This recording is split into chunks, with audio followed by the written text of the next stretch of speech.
ಇನ್ನೆಷ್ಟು ಬೇಕೆನ್ನ ಹೃದಯಕ್ಕೆ ರಾಮ ಅನ್ನೋ ಹಾಡಿನ ಥರನೇ ಹೃದಯಕ್ಕೆ, ಮನಸ್ಸಿಗೆ, ಮನೆಗೆ, ಹಾಗೆ ಗರ್ಭಗೃಹಕ್ಕೆ ರಾಮ ಆದಷ್ಟು ಬೇಗ ಬರಲಿ ಅನ್ನೋದೇ ಎಲ್ಲ ಭಕ್ತರ ಬೇಡಿಕೆಯಾಗಿತ್ತು.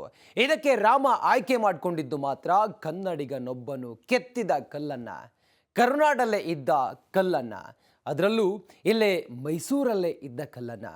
ಇಡೀ ದೇಶಕ್ಕೆ ಒಂದು ಹೆಮ್ಮೆಯಾದರೆ ರಾಜ್ಯದ ಜನತೆಗೆ ಈ ಹೆಮ್ಮೆ ದುಪ್ಪಟ್ಟಾಗಿದೆ. ರಾಮನ ಆಯ್ಕೆಯ ಕಲ್ಲು, ಶಿಲ್ಪಿ ಯಾರು ಹೇಳ್ತೀವಿ ಈ ವರದಿಯಲ್ಲಿ.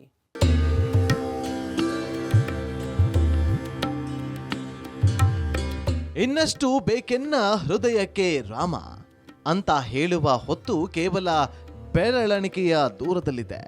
ರಾಮ ಮಂದಿರ ಆಯಿತು, ಏರ್ಪೋರ್ಟ್ ಆಯಿತು, ರೈಲ್ವೆ ನಿಲ್ದಾಣವೂ ಆಯಿತು, 1000 ಹೆಚ್ಚುವರಿ ರೈಲಿಗೂ ವ್ಯವಸ್ಥೆ ಆಯಿತು.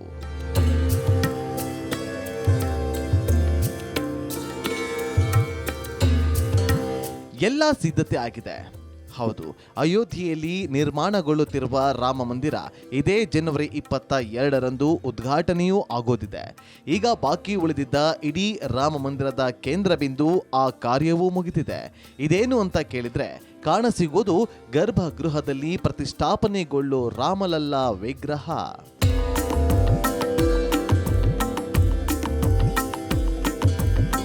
ಹೌದು, ಬೃಹತ್ ಹಾಗೂ ಭವ್ಯ ರಾಮ ಮಂದಿರವೇ ಮುಗಿಯುವ ಹಂತಕ್ಕೆ ಬಂದರೂ ಕುತೂಹಲಕಾರಿ ಸಂಗತಿ ಅಂದ್ರೆ ಇಡೀ ರಾಮ ಮಂದಿರದ ಸೆಂಟರ್ ಆಫ್ ಅಟ್ರಾಕ್ಷನ್ ಅಂದ್ರೆ ರಾಮಲಲ್ಲಾ ಮೂರ್ತಿ ಬಗ್ಗೆಯೇ ಆಗಿರಲಿಲ್ಲ ಅಂತಿಮ ನಿರ್ಣಯ. ಅಂದ್ರೆ ಕೋಟ್ಯಾನುಕೋಟಿ ರಾಮ ಭಕ್ತರ ಶ್ರದ್ಧಾ ಭಕ್ತಿ ಸಂಕೇತ ಗರ್ಭಗುಡಿಯಲ್ಲಿ ರಾರಾಜಿಸಲಿರುವ ಬಾಲರಾಮ ಸ್ವರೂಪಿ ರಾಮಲಲ್ಲಾ ವಿಗ್ರಹ. ನಿಮಗೆ ಗೊತ್ತಿರಲಿ, ಸೋಮವಾರದ ತನಕ ಈ ಮೂರ್ತಿ ಯಾವುದು ಅನ್ನೋ ಕುರಿತು ಆಗಿರಲಿಲ್ಲ ಅಂತಿಮ ನಿರ್ಧಾರ. ಇದು ಅಚ್ಚರಿ ಅನಿಸಿದ್ರೂ ಸತ್ಯವೇ.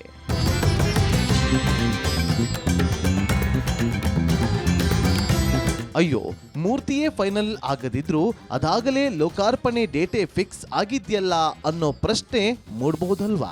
ಇಲ್ಲಿ ಇಡೀ ರಾಮ ಮಂದಿರದ ಕೇಂದ್ರ ಬಿಂದು ಅಂದ್ರೆ ಅದು ಗರ್ಭಗೃಹದಲ್ಲಿ ವಿರಾಜಮಾನ ಆಗಲಿರುವ ರಾಮಲಲ್ಲಾ ವಿಗ್ರಹ. ರಾಮನ ಜನ್ಮ ಭೂಮಿಯಾಗಿರುವ ಕಾರಣ ಈ ಮಂದಿರ ಹೊಂದಿರಲಿದೆ ರಾಮ ಬಾಲಾವಸ್ಥೆಯಲ್ಲಿದ್ದ ವಿಗ್ರಹ.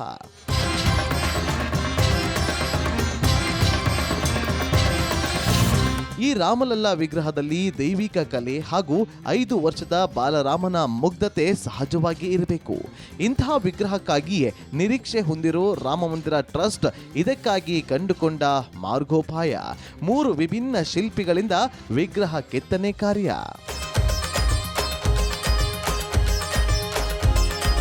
ಇದರಂತೆಯೇ ಈಗಾಗಲೇ 3 ಕುಶಲ ಶಿಲ್ಪಿಗಳು ಬಾಲರಾಮನ ವಿಗ್ರಹ ಕೆತ್ತನೆ ಕಾರ್ಯ ಮಾಡಿ ಮುಗಿಸಿಯೂ ಇದ್ದಾರೆ. ಆದರೆ ಇಲ್ಲಿ ಈ 3ರಲ್ಲಿ ಯಾವುದು ಆಕರ್ಷಕವಾಗಿದೆ, ಟ್ರಸ್ಟ್ ಬಯಸಿದ ಅಂಶಗಳನ್ನ ಹೊಂದಿದೆ. ಸರಿ, ಇದಕ್ಕಾಗಿ ರಾಮ ಮಂದಿರ ಟ್ರಸ್ಟ್ ಆಯ್ದುಕೊಂಡ ವಿಧಾನ ಮತದಾನ. ರಾಮ ಮಂದಿರ ಟ್ರಸ್ಟ್ ಆಯ್ದ ಸದಸ್ಯರ ಅಭಿಪ್ರಾಯ ಸಂಗ್ರಹಕ್ಕಾಗಿ ಪ್ರಯೋಗ ಮಾಡಿದ್ದು ಮತದಾನದ ಪ್ಲಾನ್.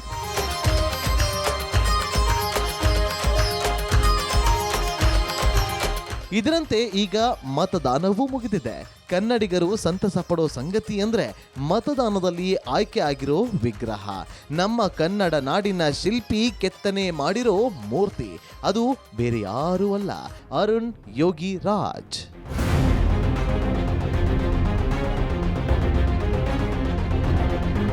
ಐತಿಹಾಸಿಕ ರಾಮ ಮಂದಿರದಲ್ಲಿ ಪ್ರತಿಷ್ಠಾಪನೆಗೊಳ್ಳಲಿರುವ ರಾಮಲಲ್ಲಾ ಮೂರ್ತಿಯನ್ನ ಮೈಸೂರು ಮೂಲದ ಶಿಲ್ಪಿ ಅರುಣ್ ಯೋಗಿರಾಜ್ ಕೆತ್ತನೆ ಮಾಡಿದ್ದಾರೆ.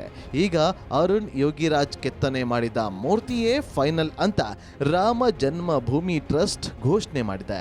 ಮತ ಹಾಕುವ ಮೂಲಕ ರಾಮಲಲ್ಲನ ಮೂರ್ತಿಯನ್ನ ಒಮ್ಮತದಿಂದ ಆಯ್ಕೆ ಮಾಡಲಾಗಿದೆ ಎಂದು ಟ್ರಸ್ಟ್ ಹೇಳಿದೆ. ರಾಮಲಲ್ಲಾನನ್ನು ಕೆತ್ತಿದ್ದು 3 ಶಿಲ್ಪಿಗಳು.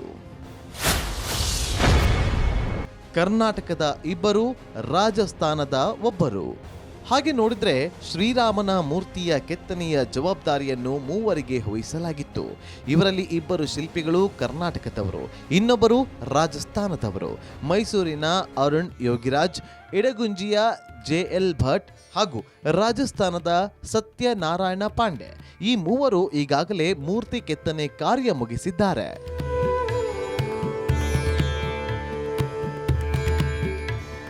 ಈ ಮೂರು ಮೂರ್ತಿಗಳಲ್ಲಿ ಅತ್ಯುತ್ತಮ ವಿನ್ಯಾಸ ಎಂದು ಟ್ರಸ್ಟ್ ಸದಸ್ಯರು ಪರಿಗಣಿಸುವ ಒಂದು ಮೂರ್ತಿ ರಾಮ ಮಂದಿರದ ಗರ್ಭಗುಡಿಯಲ್ಲಿ ಜನವರಿ 22ರಂದು ಪ್ರತಿಷ್ಠಾಪನೆಯಾಗುತ್ತೆ ಅನ್ನೋದೇ ಇತ್ತು.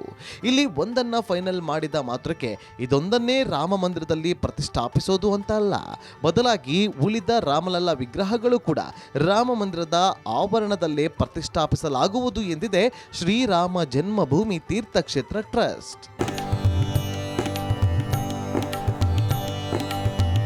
ರಾಮನ ಮೂರ್ತಿ ಕೆತ್ತನೆಗೆ ಬೇಕಾಗಿದ್ದು 6 ತಿಂಗಳು. ಪ್ರಭಾವಳಿ ಸೇರಿದಂತೆ ಸಂಪೂರ್ಣ ವಿಗ್ರಹವು 8 ಅಡಿಗೂ ಹೆಚ್ಚು ಉದ್ದ ಮತ್ತು 3.5 ಅಡಿ ಅಗಲವಿದೆ ಎಂದು ಅರುಣ್ ಯೋಗಿರಾಜ್ ಶಿಲ್ಪಿ ತಿಳಿಸಿದರು. ಇದು 5 ವರ್ಷದ ಮಗುವಿನ ರೂಪದಲ್ಲಿ ಬಿಲ್ಲು ಮತ್ತು ಬಾಣವನ್ನ ಹಿಡಿದಿರುವ ಭಗವಾನ್ ರಾಮನ ವಿಗ್ರಹವಾಗಿದೆ. 3 ವಿಗ್ರಹಗಳ ಪೈಕಿ ಒಂದನ್ನ ಅಯೋಧ್ಯೆಯ ರಾಮ ಮಂದಿರದಲ್ಲಿ ಅಂತಿಮ ಪ್ರತಿಷ್ಠಾಪನೆಗೆ ಆಯ್ಕೆ ಮಾಡಲಾಗುವುದು ಅಂತ ಹೇಳಿದ್ರು. ಈಗ ಅದೃಷ್ಟ ಅನ್ನುವಂತೆ ಅವರ ವಿಗ್ರಹವೇ ಸೆಲೆಕ್ಟ್ ಆಗಿದೆ.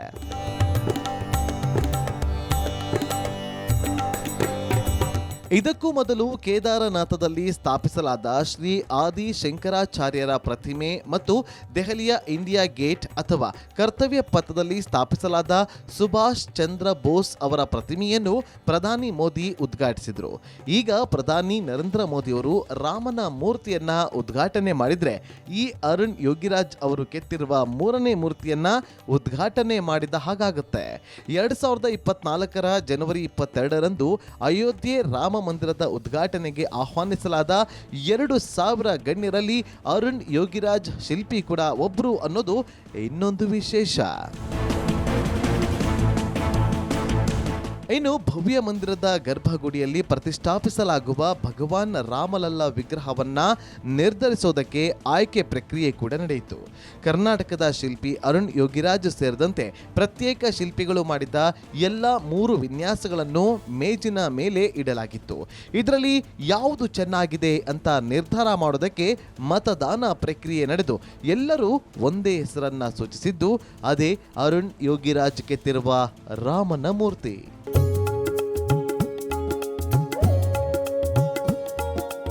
ಜನವರಿ 22ರಂದು ನಡೆಯುವ ದೇಗುಲದ ಮಹಾಮಸ್ತಕಾಭಿಷೇಕದಲ್ಲಿ ಅತಿ ಹೆಚ್ಚು ಮತಗಳನ್ನು ಪಡೆದು ಅರುಣ್ ಅವರು ರಾಮ ವಿಗ್ರಹವನ್ನೇ ಪ್ರತಿಷ್ಠಾಪಿಸಲಾಗುವುದು.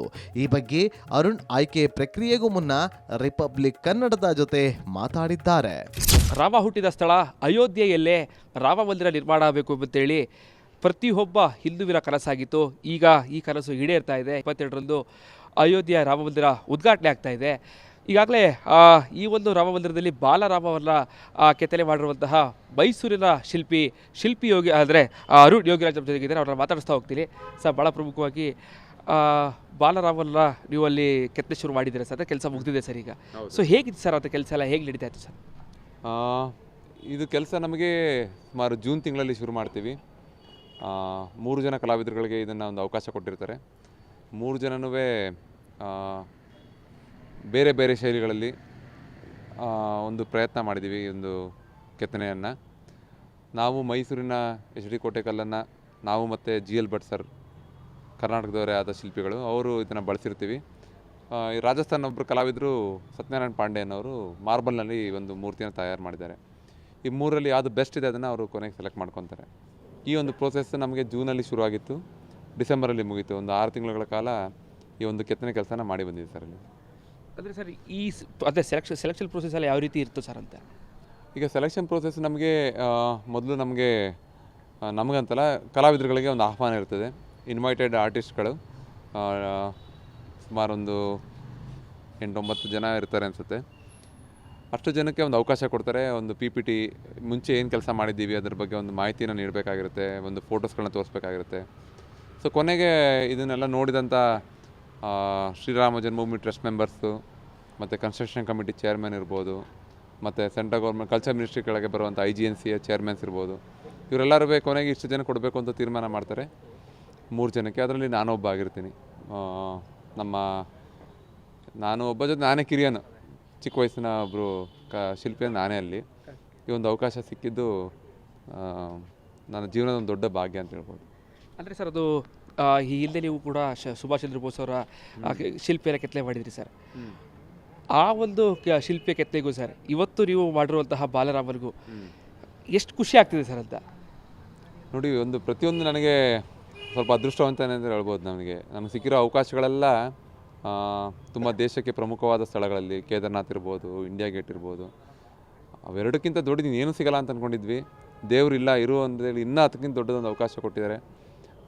ಅಯೋಧ್ಯೆಯಲ್ಲಿ ಗರ್ಭಗುಡಿಯಲ್ಲಿ ಪ್ರತಿಷ್ಠಾಪನೆ ಆಗುವಂಥ ರಾಮನಲ್ಲ, ನಾನು ಪ್ರೇಕ್ಷಕನಾಗಿ, ಭಾರತೀಯನಾಗಿ, ಶಿಲ್ಪಿ ಅಲ್ಲದೆ ನಾನು ಇದೊಂದು ಕ್ಷಣಕ್ಕೆ ವೆಯ್ಟ್ ಮಾಡ್ತಿದ್ದವರು ಚಿಕ್ಕ ವಯಸ್ಸಿಂದನೂ. ನಾವಾಗಿರ್ಬೋದು, ನಮ್ಮ ತಂದೆ ತಾಯಿ ಇರ್ಬೋದು, ಪ್ರತಿಯೊಬ್ಬರು ನಮ್ಮ ಭಾರತದಲ್ಲಿ ಇದೊಂದು ಸಮಯಕ್ಕೆ ಕಾಯ್ತಾ ಇದ್ವಿ. ಆ ಒಂದು ಸಮಯಕ್ಕೆ ಜೊತೆಗೆ ನಾನು ಒಂದು ಸ್ಟೆಪ್ ಮೇಲೆ ನನಗೆ ಒಂದು ಮೂಲ ವಿಗ್ರಹ ಮಾಡೋ ಒಂದು ಅವಕಾಶವೂ ಸಿಕ್ಕಿದ್ದು. ಇದಕ್ಕೆ ನಮ್ಮ ತಂದೆ ತಾಯಿಯರ ಆಶೀರ್ವಾದ ಮತ್ತು ನಮ್ಮ ಹಿರಿಯರು ಮಾಡಿದ ಪುಣ್ಯಗಳೇ ಒಂದು ಕಾರಣ ಅಂತ ಹೇಳಲಿಕ್ಕೆ ಇಷ್ಟಪಡ್ತೀನಿ. ಇದಿಷ್ಟು ಏನು ಶಿಲ್ಪಿ ಅರುಣ್ ಯೋಗಿರಾಜ್ ಅವರ ಮಾತುಗಳು. ಈಗಾಗಲೇ 51 ಇಂಚಿನ ವಿಗ್ರಹ ತಯಾರಾಗಿದೆ. ಸದ್ಯಕ್ಕಂತೂ ಈ ಒಂದು ಕೆಲಸ ಮಾಡಿ ಸಾಕಷ್ಟು ಖುಷಿಯಲ್ಲಿದ್ದೇನೆ. ಒಂದಷ್ಟು ಏನೋ ಒಂದು ಸಾಧನೆ ಮಾಡಿರುವಂತಹ ಆ ಒಂದು ಸಂತಸಲಲ್ಲಿದೆ. ನಿಜಕ್ಕೂ ಕೂಡ ಆ ಒಂದು ಕೆಲಸ ಪ್ರತಿನಿತ್ಯವೂ ಕೂಡ ಸಾಕಷ್ಟು ಅಂದರೆ ಕನಸೆಲ್ಲ ಕಂಡು ಆ ಒಂದು ವಿಗ್ರಹವನ್ನು ಮಾಡಿದ್ದೇವೆ. ಇಡೀ ಭಾರತ ನಿಜಕ್ಕೂ ಕೂಡ ಆ ಒಂದು ವಿಗ್ರಹವನ್ನು ಯಾವ ರೀತಿ ಸ್ವೀಕಾರ ಮಾಡುತ್ತೆ ಅನ್ನೋದು ಕೂಡ ನಮಗೆ ಸಾಕಷ್ಟು ಕುತೂಹಲ ಮೂಡಿಸೋ ಮಾತುಗಳು ಹೇಳ್ತಾ ಇದ್ದಾರೆ. ಎಸ್, ನಮ್ಮ ಕರ್ನಾಟಕದ ಶಿಲ್ಪಿ ಅರುಣ್ ಯೋಗಿರಾಜ್ ಹೇಳಿದಂತೆ ಇದರ ಆಯ್ಕೆಗೆ ಬೇಕಾಗಿರುವ ಮಾನದಂಡ ಒಂದೇ.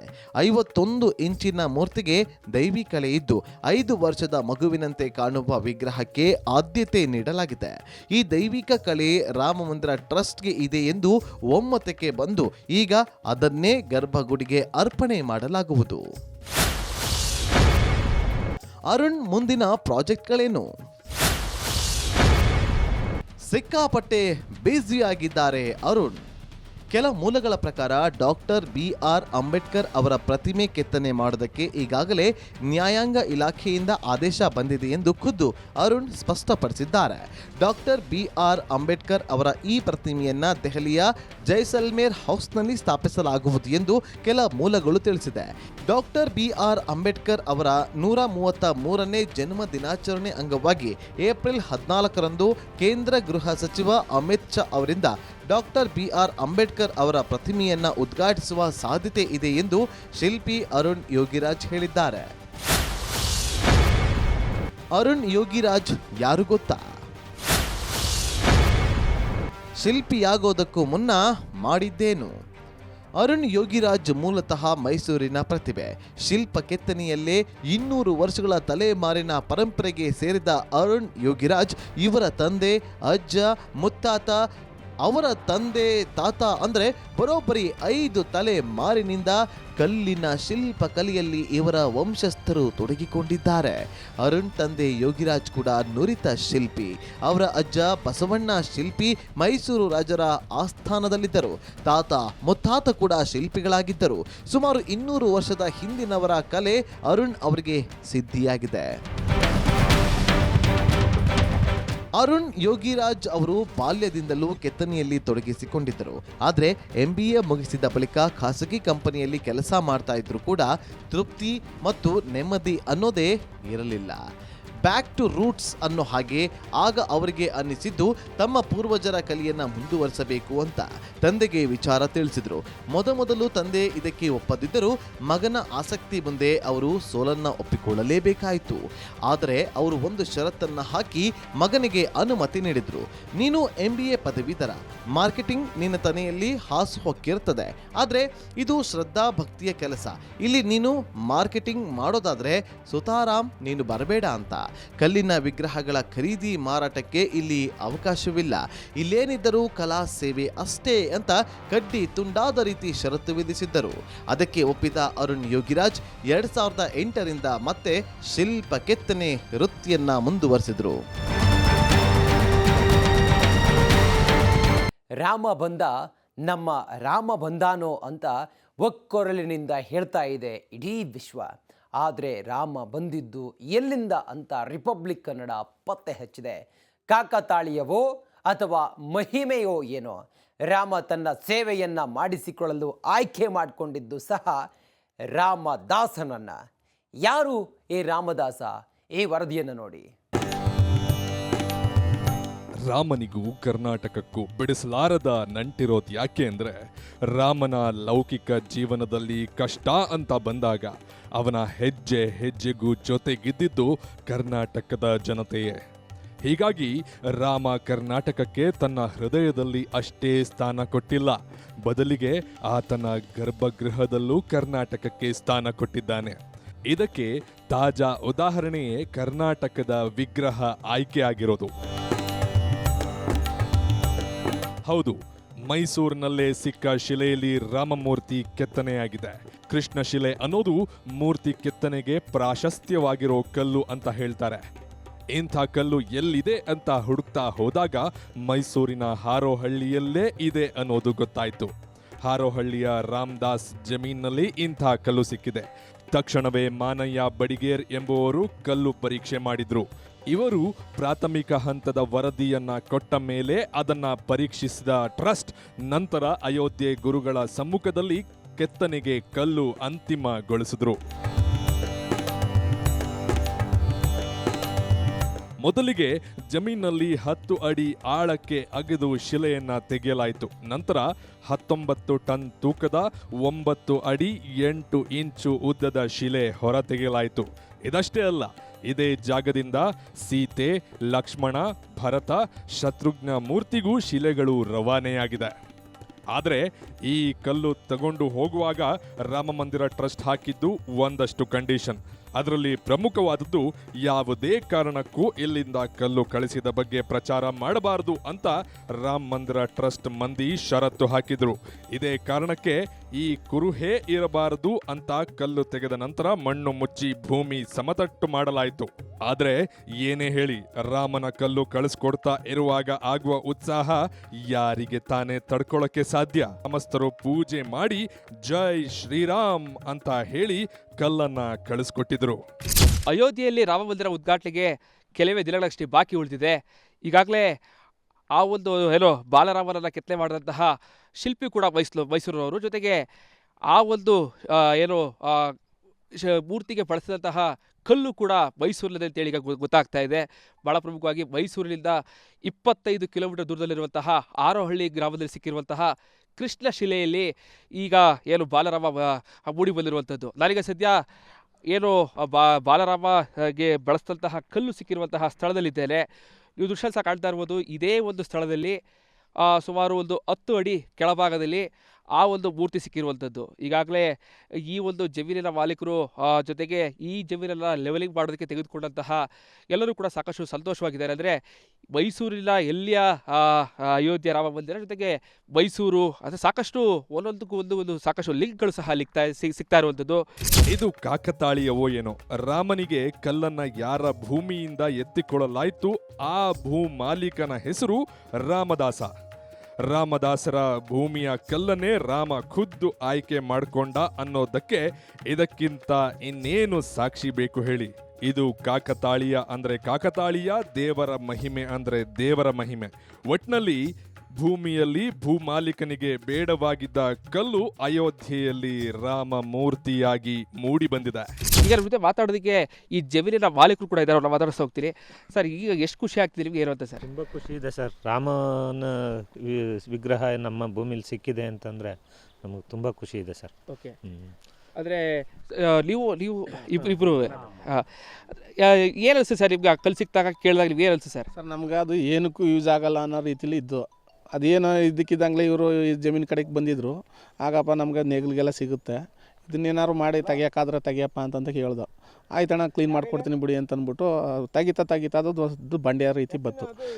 ಮಾಮೂಲಿ ಶಿಲ್ಪಿ ಅಲ್ವಾ, ಯೂಸ್ ಮಾಡ್ಕೊಳ್ಳಿ ಬಿಡಿ, ಏನಾರು ನಮಗೇನು ಜಾಸ್ತಿ ಇದಾಗೋದು ಬೇಡ ಅಂದ್ಬಿಟ್ಟು ತೆಗಿತಿದ್ದಾಗ ಅದೇ ಟೈಮ್ಗೆ ಅಯೋಧ್ಯೆದ ಕಡೆಯಿಂದ ಯಾರೋ ಬಂದು ಹಣ ಹಿಂಗೆ ಕೇಳ್ತಾವ್ರೆ, ಅಲ್ಲಿ ಕಳಿಸ್ತಾ ಇದ್ದೀವಿ ಅಂತಂದ್ರು. ಆಯ್ತಪ್ಪ, ಒಳ್ಳೇದಾಗಲಿ, ನಮ್ಮ ಜಮೀನಿಂದ ಹೋಯ್ತದೆ, ನಮಗೂ ತುಂಬ ಖುಷಿ ಆಯ್ತು. ಏನೋ ಅದೃಷ್ಟ ಇರ್ಬೋದು, ನಮ್ಮ ಭೂಮಿಯಿಂದ ಹೋಯ್ತಾ ಇದೆ ಅಂತಂದ್ಬಿಟ್ಟು ಆಗ ನಾವೆಲ್ಲ ಪೂಜೆ ಮಾಡಿ ನಮ್ಮ ಮನೆಯವರೆಲ್ಲ ಸೇರ್ಕೊಂಡು ಲಾರಿಗೆ ಲೋಡ್ ಮಾಡಿ ಕಳಿಸ್ತಾರೆ ಸರ್. ನಮ್ಮ ಜಮೀನಲ್ಲಿ ಸಿಕ್ಕಿದಂತಹ ಕಲ್ಲನ್ನು ಪೂಜೆ ಮಾಡ್ತಿರೋದು ಕೂಡ ನಮಗೆ ಸಾಕಷ್ಟು ಖುಷಿಯ ವಿಚಾರ ಅಂತೇಳಿ ತಮ್ಮ ಸಂತಸವನ್ನು ಹಂಚ್ಕೊಳ್ತಾ ಇದ್ದಾರೆ. ಇದೆಲ್ಲ ಒಂದು ಖುಷಿ ಆದ್ರೆ ತಮ್ಮ ಮಗನ ಕೈಯಿಂದ ನಿರ್ಮಾಣವಾದ ರಾಮಮೂರ್ತಿ ಅಯೋಧ್ಯೆಯಲ್ಲಿ ಸೂರ್ಯ ಚಂದ್ರರು ಇರೋವರೆಗೂ ಇರಲಿದೆ ಅನ್ನೋದು ಇನ್ನೊಂದು ಖುಷಿ. ಎಲ್ಲದಕ್ಕಿಂತ ಹೆಮ್ಮೆಯ ವಿಚಾರ ಏನ್ ಗೊತ್ತಾ? ಅರುಣ್ ಯೋಗಿರಾಜ್ ಕೆತ್ತಿದ ಮೂರ್ತಿ ಇದು ಅಂತ ರಾಮ ಮಂದಿರ ಇರುವವರೆಗೂ ಹೇಳ್ತಾರೆ ಅನ್ನೋದು. ಇದನ್ನ ನೋಡ್ತಾ ನೋಡ್ತಾ ಕಣ್ಣೀರಾಗಿದ್ದು ಅರುಣ್ ಯೋಗಿರಾಜ್ ಕುಟುಂಬ. ಭಾಳ ಸಂತೋಷ ಸರ್. ಇದಕ್ಕಿಂತ ಇನ್ನೇನು ಬೇಕು ಸರ್? ಆಕಾಶ ಭೂಮಿ ಇರೋ ತನಕನೂ ಅಜರಾಮರ ಚಿರಸ್ಥಾಯಿ. ಇದು ಅವನು ಕಷ್ಟಪಟ್ಟಿರೋದು ಮತ್ತು ಅವನ ಒಂದು ಪರಿಶ್ರಮನೇ ಕಾರಣ ಅಂತ ಹೇಳಕ್ಕೆ ಇಷ್ಟಪಡ್ತೀನಿ ಸರ್. ಅದನ್ನೇ ಹಿರಿಯರ ಆಶೀರ್ವಾದ, ತಾಯಿ ತಂದೆ ಮತ್ತು ಅವ್ರ ತಾತ ಅವರಪ್ಪ ಹಿರಿಯರ ಆಶೀರ್ವಾದ ಇರೋದ್ರಿಂದ ಹಿಂಗೆ ಕಣಮ್ಮ ಏನೋ ನಾವು ಮುಂದೆ ಬಂದಿದ್ದೀವಿ. ಅವ್ರ ಆಶೀರ್ವಾದ ಇದ್ದರೆ ಸಾಕು ನನಗೆ ಅಂತಂದ. 6 ತಿಂಗಳಿಂದ ಶ್ರಮ ಪಟ್ಟಿದ್ದಕ್ಕೂ ಅವನಿಗೆ ಸಾರ್ಥಕವಾಯಿತು. ಅಷ್ಟು ಹೇಳೋಕ್ಕೆ ಇಷ್ಟಪಡ್ತೀನಿ. ನಿಮ್ಮ ಹತ್ರ ಏನು ಚರ್ಚೆ ಮಾಡ್ತಿದ್ರಮ್ಮ, ನೀವೇನು ಸಜೆಷನ್ ಕೊಡ್ತಾ ಇದ್ದೀರಿ ಅಂತ? ಅವನಿಗೆ ಇವತ್ತು ನಾನು ಸರಿಯಾಗಿ ಮಾಡಪ್ಪ, ನಾನು ಹಂಗೂ ನಾನೇನಂತಿದ್ದೆ ಗೊತ್ತಾ, ಎಷ್ಟೊಂದು ಓದ್ಬಿಟ್ಟು ಅಲ್ಲಿ ಹೋಯ್ತಾ ಇದೆಯಲ್ಲೋ, ನಿನ್ನ ಕೆಲಸ ಸೇರ್ಕೊಪ್ಪ ಅಂತಂದೆ. ಇಲ್ಲಮ್ಮ ನಮ್ಮ ತಾತಂದೇ ಮಾಡಬೇಕು ಅಂತಂದ. ಆಮೇಲೆ ನಮ್ಮ ತಾತಂದೇ ನಾವು ಮಾಡಿ ನಾವು ಮುಂದೆ ಬರ್ಬೇಕು ಕಣಮ್ಮ ಅಂತಂದೆ. ಆಯಿತು ಕಣಪ್ಪ ನಿನ್ನಿಷ್ಟ ಅಂತಂದೆ. ಇಷ್ಟೆಲ್ಲ ಚರ್ಚೆ ಮಾಡ್ತಿದ್ದೆ ಅವನಿಗೆ. ಅಂದರೆ ಈಗ 100 ವರ್ಷಗಳ ಅಂದರೆ ಹಿಂದೂಗಳ ಸಾಕಷ್ಟು 500 ವರ್ಷಗಳ ಹೋರಾಟ ಇದು ರಾಮ ಮಂದಿರ ಆಗಬೇಕು ಅಂತೇಳಿ. ಈಗ ಮೂರ್ತಿ ಫೈಲಲ್ಲಿ ನಿಮ್ಮ ಮಗ ಮಾಡಿರುವಂಥ ಆಯ್ಕೆ ಆಗ್ತಾ ಇದೆ. ಆ ಮೂರ್ತಿ ಕೆತ್ತನೆ ಮಾಡುವ ಸಂದರ್ಭದಲ್ಲಿ ನೀವು ನಿಮ್ಮ ಹತ್ರ ಏನು ಚರ್ಚೆ ಮಾಡ್ತಿದ್ರು ಅಂತ? ಅಮ್ಮ ಇಡೀ ದೇಶವೇ ನೋಡುತ್ತೆ, ಸುಮ್ಮನೆ ರಮ್ಮ, ಏನು ಮಾತಾಡಬೇಡ ಕಣಮ್ಮ, ಇಡೀ ಕರ್ನಾಟಕವೇ ನೋಡುತ್ತೆ ಕಣಮ್ಮ ಅಂತ ಹೇಳೋಕ್ಕೆ ಇಷ್ಟಪಡ್ತಿದ್ದ. ನಾನು ದಿವಸ ಫೋನ್ ಮಾಡವೆ, ಏನಪ್ಪ ಹೆಂಗಿದೆ ಏನು ಅಂತ. ಅದಕ್ಕೇನು ಅನ್ಬೇಡ ಕಣಮ್ಮ ದೇವ್ರು ಹಂಗಂತ ಅಂದನು. ಹಾಂ ತೋರಿಸಿದ್ರು. ಯಾವ ರೀತಿ ಇದೆ? ತುಂಬ ಚೆನ್ನಾಗಿದೆ, ತುಂಬ ಚೆನ್ನಾಗಿದೆ. ಅಯ್ಯೋ ನಾನು ನನ್ನ ಮನ್ಸಿಗೆ ಏನು ಬರುತ್ತೆ ಅದು ಮಾಡಿದ್ದೀನಿ ಕಣಮ್ಮ ಅಂತಂದ. ದೇವರು ಹಿರಿಕ್ರು ಏನು ಆಶೀರ್ವಾದ ಮಾಡ್ದಂಗೆ, ಹಿರಿಕ್ರು ಬಂದು ನಂಗೆ ಆಶೀರ್ವಾದ ಮಾಡ್ದಂಗೆ ಆಗೋದು. ಅವರು ದೊಡ್ಡವರು, ನಮ್ಮ ಮಾವಯ್ಯ, ನಮ್ಮ ಯಜಮಾನ್ರು. ನಮ್ಮ ಮಾವಯ್ಯ ನಮ್ಮ ಯಜಮಾನ್ರಿಗೆ ಗುರುಗಳು, ನಮ್ಮ ಯಜಮಾನ್ರು ನನ್ನ ಮಕ್ಳು ಗುರುಗಳು.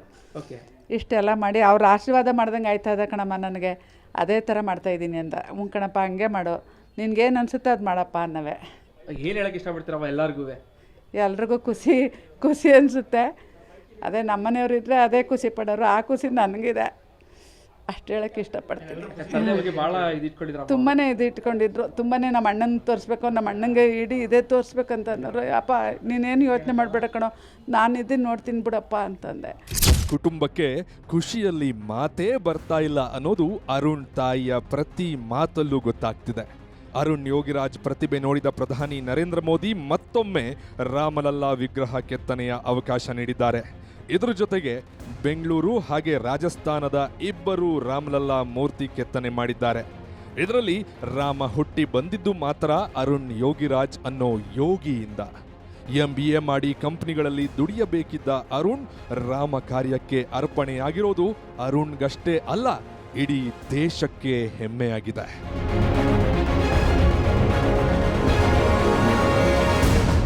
ಅಂದು ರಾಮನ ಸೇವೆಗೆ ಎಲ್ಲರೂ ಒಟ್ಟಾದಂತೆ 2023ರಲ್ಲಿ ರಾಮ ಸೇವೆಗೆ ದೇಶದ ಮೂಲೆ ಮೂಲೆಗಳಿಂದ ಜನರು ಬಂದಿದ್ದಾರೆ. ಕರ್ನಾಟಕಕ್ಕಂತೂ ರಾಮ ಸೇವೆಯ ಹೆಮ್ಮೆ ಅನ್ನೋದು ದುಪ್ಪಟ್ಟಾಗಿದೆ.